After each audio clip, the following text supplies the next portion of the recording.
د یو وخت کیسه ده. په یو ښکلي کلي کې دوه ملګري اوسېدو. د یو نوم جمال او د بل نوم کمال. دواړه د ماشومتوب ملګري وو. دوی دواړه به یو سکول ته تلو او په یو ځای به لوبې هم کولې. د دې دواړو د یو بل نه بغیر بیخي ګزاره نه کېده. جمال لږ غوندې کمکل و. هغه به همیشه د بېوقوفتوب کارونه کولو. خو کمال ډېر زیات هوښیار و او هغه به د هر کار نه مخکې ډېر زیات سوچ کولو. یو ورځ په کلي کې یو بوډا بابا چې د هغه نوم رحمت خان و ناستو او کیسه یې اورولې.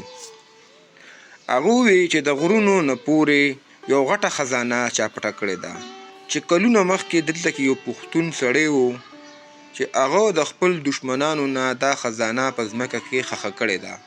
په دې خزانه کې ډېر زیات سره سپین زر او قیمتي کاڼي دي. چې کمال او جمال دا کیسه واورېده نو د هغې په زړه کې د مالدارېدو خواهش پیدا شو. جمال کمال ته وویل چې راځه چې دواړه دا خزانه وګورو.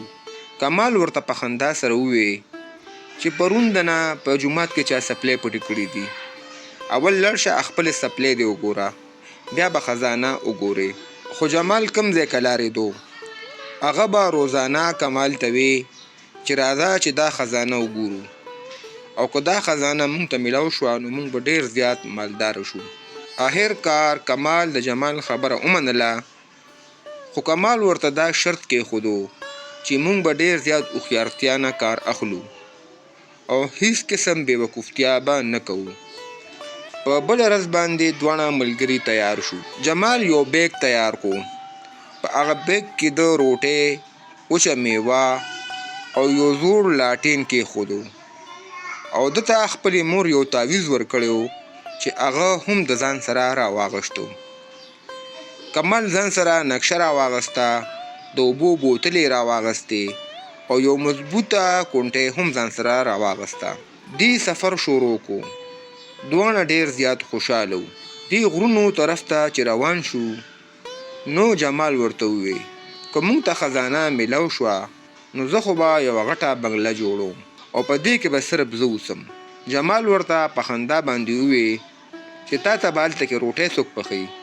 جمال لږ ساعت سوچ کولو بیا ورته وویل چې آو دا خبره هم دې صحیح ده خو زه مړه ته به راسره اوسې که نه. لاره ډېره زیاته مشکله وه. ډېر خطرناک غرونه وو او د ځنګلي ځناورو اوازونه به راتلو. دوی دواړه ډېر زیات یریدو خو بس څه به یې کول. د مالدارېدو لالچ یې په زړه کې و. په یو ځای کې د کمال خپه وښویده او هغه په خټو کې پرېوتو. کمال ورپسې ډېر زیات وخندل او ورته وویل چې د خزانې نه مخکې خو د خاورو بادشاه جوړ شوې. جمال ډېر زیات خفه شو او ورته وویل چې دا ټول ستا د لاسه وشو. نقشه دې ځان سره راغستې ده خو په نقشې باندې نه پوهېږې. په غلطه لار دې روان کړې. د څو ګنټو سفر نه بعد دوی یو زوړ غار مخې ته ورسېدو. د غار په دروازه کې یو عجیبه غونته کې نشان جوړ شوی و. کمال ورته وویل چې دا هماغه ځای کیدی شي چې د کم هغه بابا ذکر کړی و. دواړو همت وکړو او دې غار ته دننه لاړو. دننه ډېره زیاته تیاره وه. جمال خپل لاټین راواغستو او بل یې کړو. په ورو ورو هغې دننه روان وو. ماحول ډېر زیات یخ شو او ډېر زیات خطرناک هم شو. اچانک دې ته یو عجیبه غونته کې اواز راغی چې څوک دی. جمال ډېر زیات ویرېدو او د کمال شاته پټ شو. هغه ورته وویل چې ما ته ښکاري چې لکه دا د خزانې پیری دی. کمال همت وکړو او هغه مخکې لاړو. نو ویې کتو چې یو بوډا سړی په نظر باندې راغو. د هغه ډېره غټه ږیره ده او د هغه په لاس کې یوه کونټۍ هم ده. کمال ورته وویل چې بابا موږ د یوې خزانې په تلاش کې راغلي یو. بوډا بابا ورته وخندلو چې خزانه هر چا ته نشي میلاوېدی. د دې دپاره زړه صفا او ښه نیت پکار دی. جمال ورته فوراً وویل چې زما نیت خو بلکل صفا دی خو ما ته صرف لږ غونته کې سره او پیسې پکار دي. بوډا بابا ورته وخندلو او جمال ته وویل چې ته واقعي د خزانې مستحق یې. ته مخکې تلی شې. دواړه مخکې روان شو. دوی ته هلته کې یو غټ کاڼی میلاو شو چې په هغې باندې څه لیکلي وو. په هغې باندې دا خبره لیکلې شوې وه چې اصل خزانه هغه ده چې څه په زړه کې. جمال ورته ووی چې دا څه خبره ده، مونږ ته خو سونه پکار ده، مونږ په خبرو باندې څه کوو او په زړه باندې څه کوو. هغې د کاڼي لرې کولو کوشش وکړو خو هغه کاڼی ډېر زیات درونو. کمال ورته ووی چې راځه چې دواړه زور وکړو، دا کاڼی په یوازې باندې نه خوا کېږي، کیدای شي زموږ د دواړو طاقت سره دا کاڼی لر شي.